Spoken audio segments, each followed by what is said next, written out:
Atenção, radialistas de todo o Brasil. É hora de noticiar os fatos que ajudam a construir um novo país. Direto dos estúdios da Empresa Brasil de Comunicação em Brasília, vem aí a Voz do Brasil.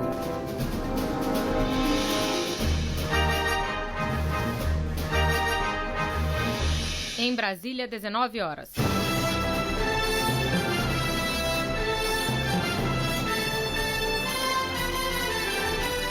Está no ar a Voz do Brasil.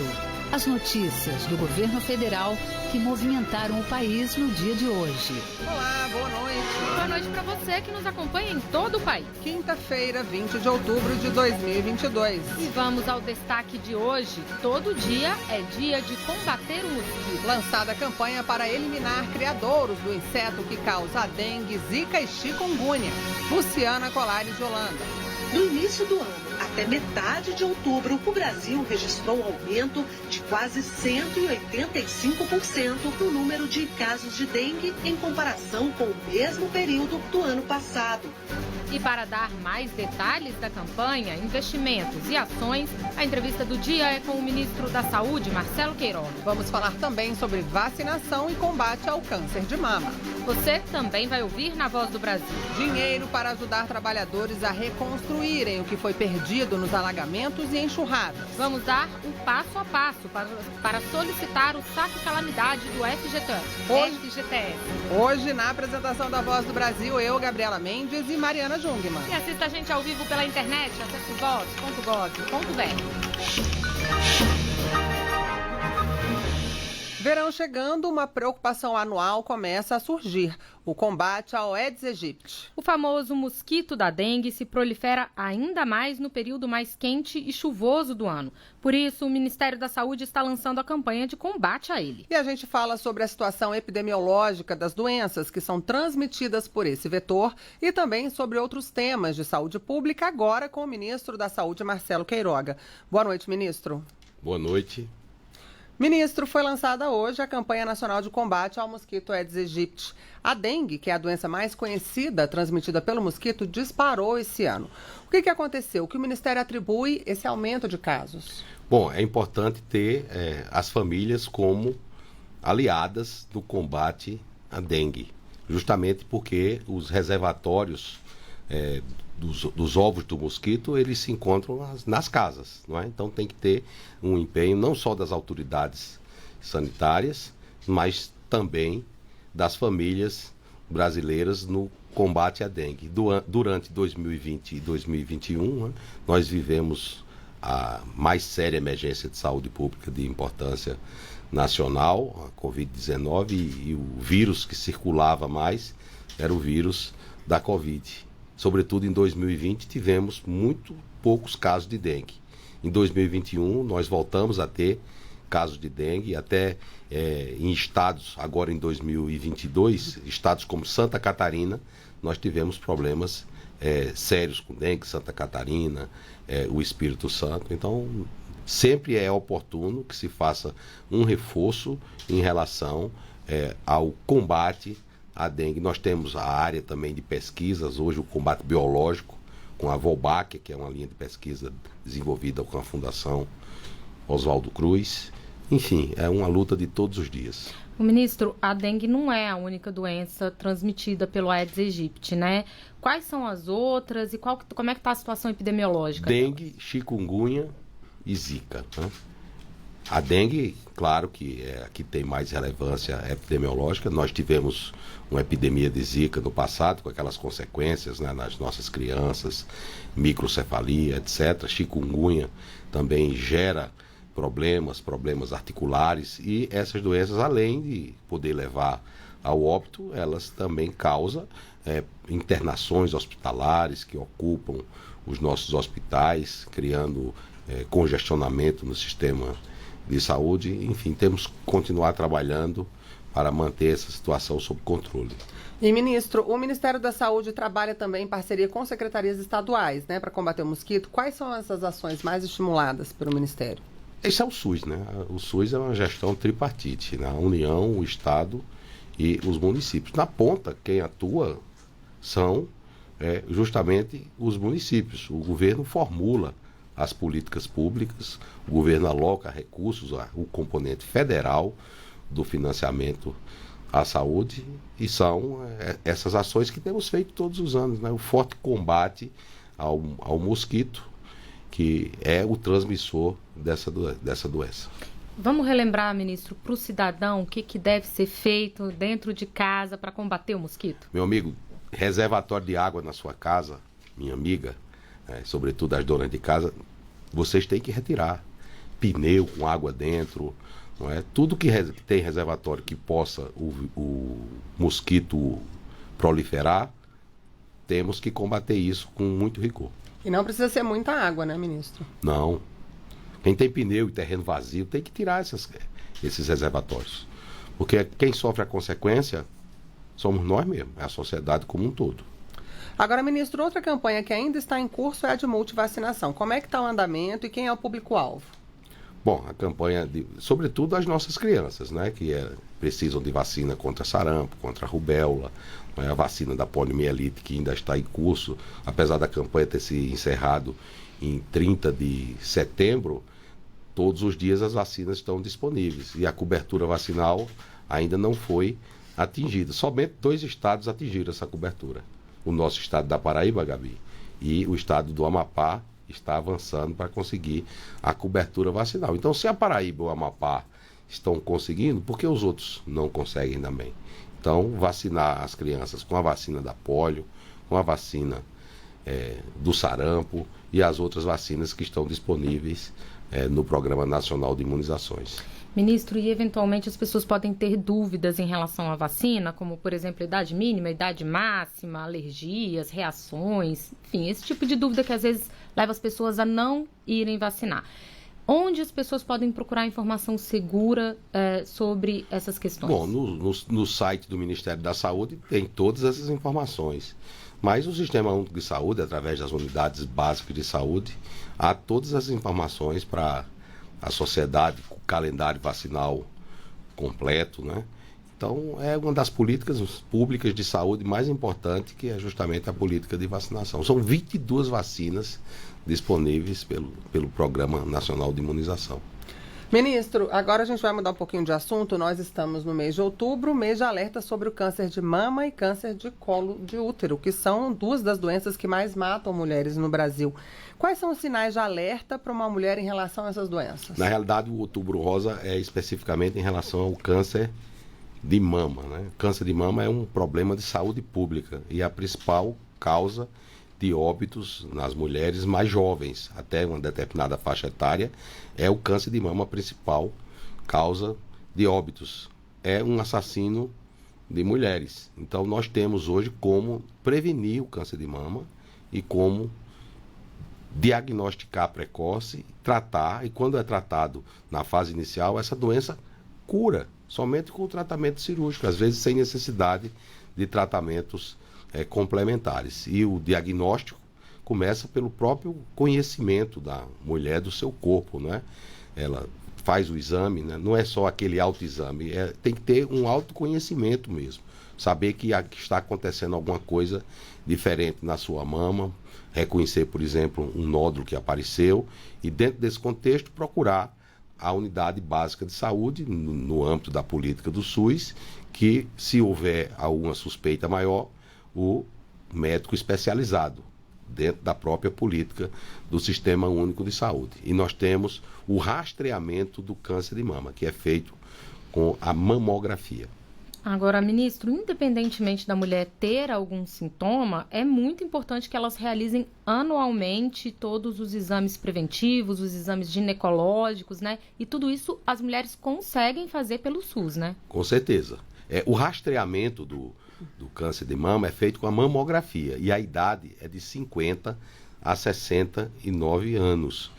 Agora, se houver uma suspeita da doença, em qualquer idade, aí pode ser recomendada a mamografia, porque é uma polêmica de querer reduzir a idade para o rastreamento. Vários países que têm sistemas de acesso de saúde universal, como o Brasil, estabeleceram 50 anos como a idade correta para o rastreamento. E o Brasil e o mundo todo, durante a pandemia, teve o número de pessoas que buscavam os serviços de atenção primária para prevenção de doenças cardiovasculares, câncer, por exemplo, diminuído. Então, diminuiu o número de mamografias em 2020. Em 2021, nós já começamos a recuperar essas mamografias realizadas para o rastreamento do câncer. O câncer é um problema de saúde pública importante. O INCA, o Instituto Nacional do Câncer, prevê que no próximo ano nós teremos 66 mil novos casos de câncer de mama no Brasil. Então é hora de cuidarmos para prevenir. A prevenção não é com exame. A prevenção é com determinadas condutas, como por exemplo o aleitamento materno.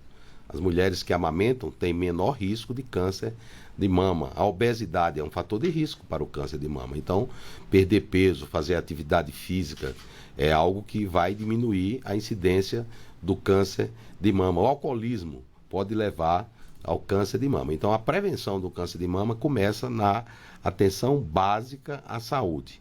O diagnóstico é por intermédio de mamografia e outros métodos, não é? Quando você tem uma suspeita, pode fazer a biópsia, o exame anatomopatológico, e quando é o caso, indicado o tratamento cirúrgico. Se a cirurgia for precoce, a cirurgia não é uma cirurgia mutiladora. Se a cirurgia for tardia, aí geralmente é uma cirurgia que é mais extensa e que muitas vezes requer tratamentos complementares, radioterapia e a quimioterapia. Todos esses tratamentos, eles são disponíveis no Sistema Único de Saúde. O senhor falou das cirurgias mais agressivas, digamos assim. O Ministério da Saúde anunciou a ampliação do acesso à cirurgia de reconstrução mamária, né? Que é quando é preciso retirar a mama dessas mulheres, né? Como é que as mulheres podem acessar essa cirurgia pelo SUS e o que vai mudar? Hoje nós editamos uma portaria alocando mais 100 milhões de reais para as cirurgias de reconstrução mamária. Essas cirurgias já estão disponíveis no Sistema Único de Saúde, né? E com essa política nós vamos ampliar o acesso. Em alguns casos específicos, essa reconstrução da mama ela pode ser feita no mesmo tempo da cirurgia da mastectomia, mas há uma indicação médica precisa.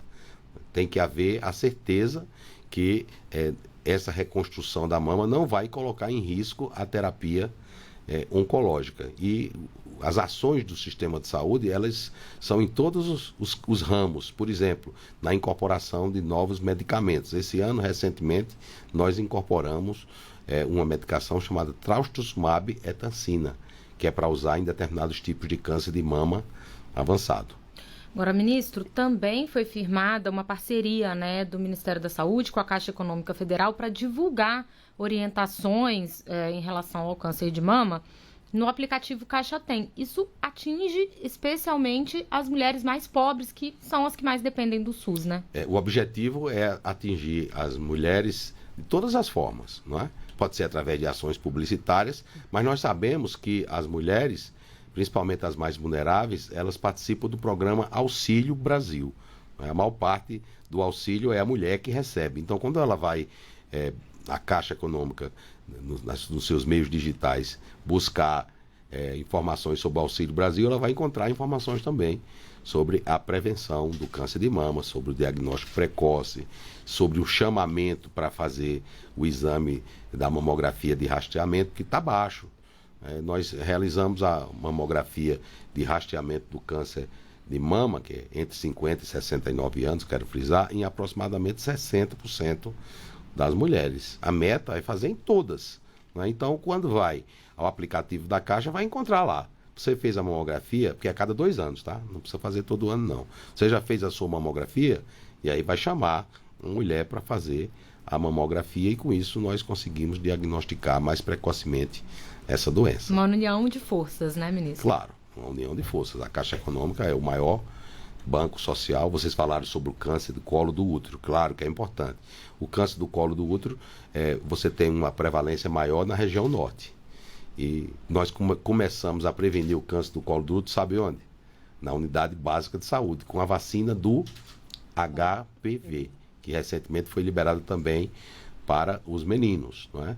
E isso aí previne o câncer do colo do útero, que está relacionado com HPV, mas também fazer a prevenção com o exame de Papa Nicolau. Então, é inclusive também uma das metas do nosso programa Previne Brasil. Ministro, vamos mudar um pouquinho de assunto. Vamos falar sobre o programa Médicos pelo Brasil, que foi criado para levar profissionais para todos os municípios que tinham dificuldade em contratar médicos.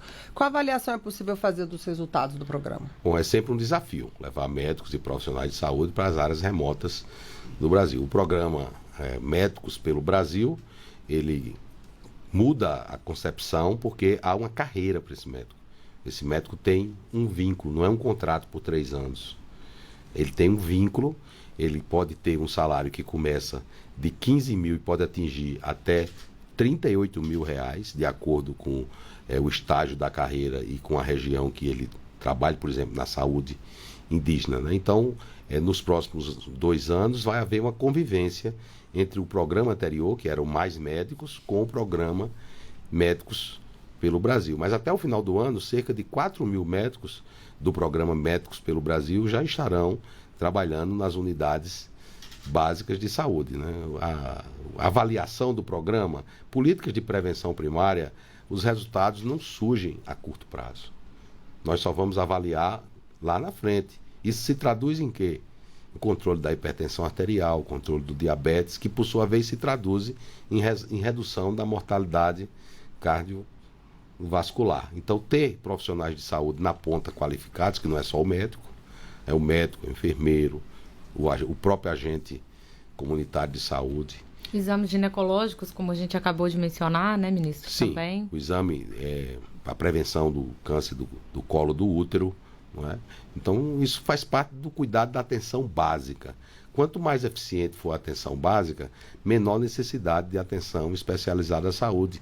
É possível resolver 80% dos casos na atenção primária. E um ponto importante é a qualificação dos recursos humanos. Então, esses médicos pelo Brasil, após 2 anos, que é o primeiro período, esses médicos têm que apresentar uma titulação de especialidade em saúde da família. Não é aquele outro programa que você trazia um agente de saúde que se dizia médico, mas no Brasil o médico só pode exercer a medicina com registro no Conselho Regional de Medicina, não é? Então nós queremos qualidade, nós queremos pessoas que tenham a devida capacitação, porque só assim vamos mudar indicadores de saúde pública no Brasil. Ministro, antes da gente encerrar, vamos falar um pouquinho sobre os testes rápidos para algumas doenças que o Ministério da Saúde vem lançando mão. Por exemplo, testes rápidos para HIV, sífilis, hepatites B e C, também tem teste rápido para detecção de gravidez. Esses testes, eles são confiáveis e o fato de eles serem usados ajuda a desafogar um pouco os laboratórios públicos? Com certeza, os testes são confiáveis. Os testes passam por avaliação na Agência Nacional de Vigilância Sanitária, a Anvisa, e só assim podem ser incluídos dentro da perspectiva de programas de saúde pública. Claro que uma vez o teste sendo positivo, se parte para uma reconfirmação desses diagnósticos, né? E com isso temos condição de adotar a política correta. A medicina começa com o diagnóstico, né? Se o diagnóstico está errado, o que vem depois vai ser errado. Recentemente nós incluímos o teste rápido para a hanseníase. Você não falou aí. A hanseníase é um problema tão antigo quanto a história da humanidade, né? E o Brasil não é só mudar o nome. Como tinha aquele nome anterior, né? Hoje não se pode falar mais esse nome, é hanseníase. Não é só mudar o nome, é fazer política pública para mudar a história natural dessas pessoas. É uma doença negligenciada. E há dificuldades até com o medicamento para essa doença. Porque a indústria farmacêutica às vezes não se interessa de produzir esse tipo de medicamento, não é? Então, há hoje no sistema de saúde do Brasil teste rápido para a hanseníase. Tá joia, nós conversamos com o ministro da Saúde, Marcelo Queiroga. Ministro, muito obrigada pela entrevista aqui novamente à Voz do Brasil. Eu que agradeço. Muito obrigado a vocês.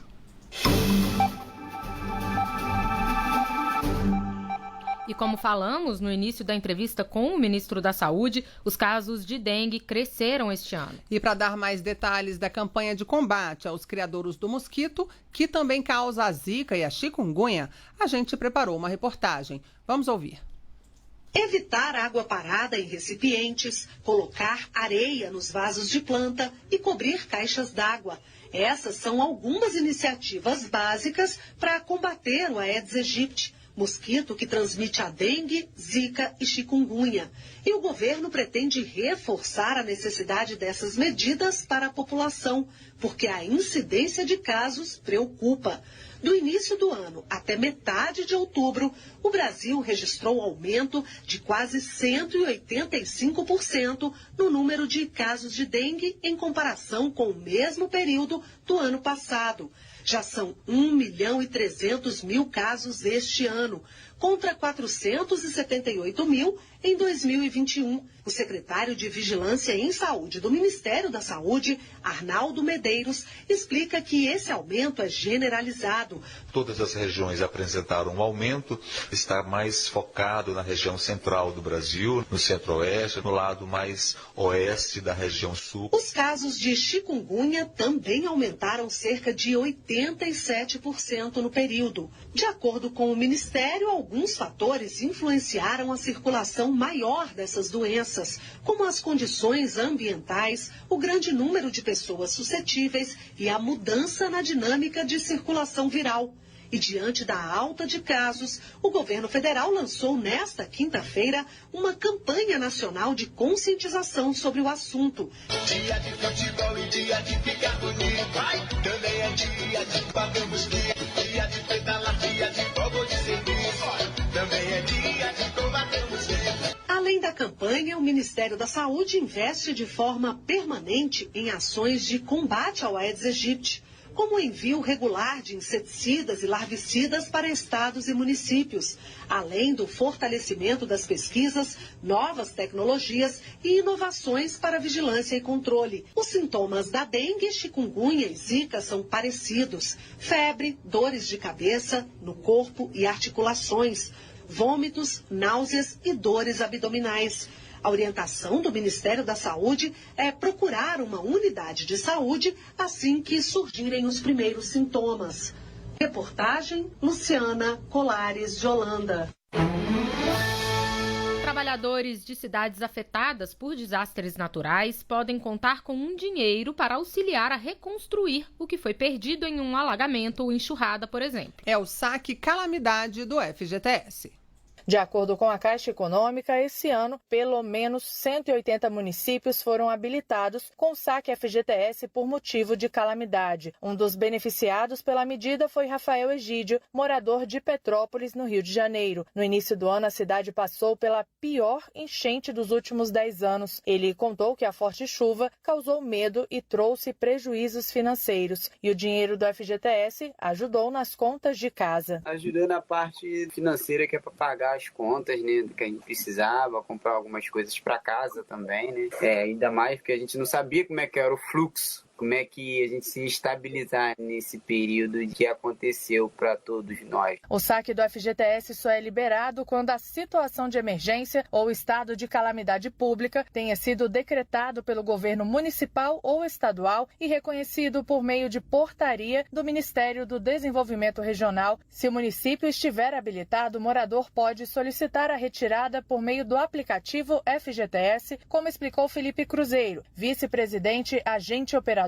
em exercício da Caixa. Que eles façam o download do aplicativo da FGTS, tá? E aí lá eles vão escolher a opção Meus Saques, vai ter outras situações de saque e a opção Calamidade Pública. Para solicitar o saque, o cidadão precisa ter em mãos documento de identidade com foto e comprovante de residência em nome do trabalhador até 120 dias antes do desastre. Caso a moradia e a residência esteja em nome do parceiro, é necessário enviar certidão de casamento ou escritura pública de união estável. O prazo para análise e crédito em conta é de 5 dias úteis. Mais informações estão no site caixa.gov.br ou então pelo telefone da Caixa 0800 726 0207. Reportagem Gabriela Noronha. No domingo, acaba o prazo para o saque calamidade em Curitibanos, Santa Catarina. E também no estado catarinense, em Joinville, os moradores vão poder retirar o dinheiro até 11 de dezembro. Para ter direito ao benefício, é preciso ter saldo positivo na conta do FGTS e não ter realizado o saque por motivo de calamidade em período inferior a 12 meses. O valor máximo para retirada é de R$ 6.220. E essas foram as notícias do Governo Federal. Uma realização da Secretaria Especial de Comunicação Social do Ministério das Comunicações. Com produção da empresa Brasil de Comunicação. Fique agora com as notícias do Poder Judiciário e do Congresso Nacional. Boa noite. Boa noite para você. Até amanhã.